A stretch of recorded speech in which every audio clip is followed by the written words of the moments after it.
రాష్ట్రంలోని పశ్చిమ కనుమల దగ్గర మహాబలేశ్వరం దగ్గర కృష్ణవేణి అమ్మవారు ఉద్భవించి కర్ణాటక,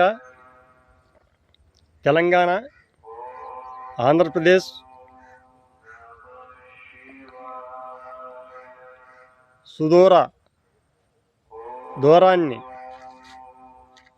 దూరం నుంచి కృష్ణవేణి అమ్మవారు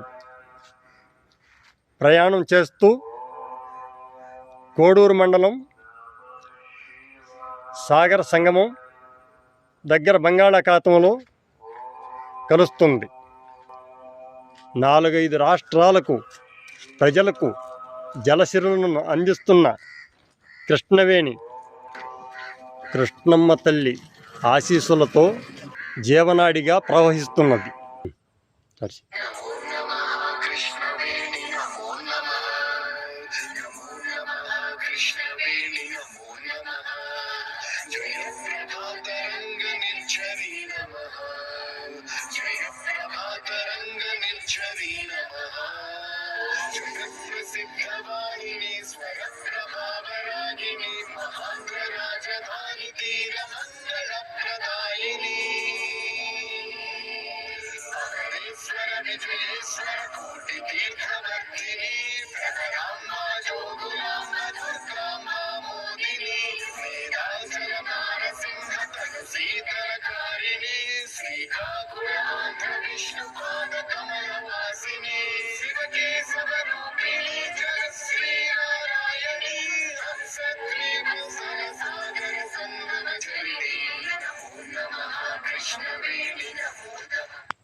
నాలుగైదు రాష్ట్రాలకు జీవనాడి అయిన కృష్ణమ్మ తల్లి ఆశీస్సులతో సబ్స్క్రైబ్, లైక్ చేయవలసిందిగా కోరుచు మీ శ్రేయాభిలాష్.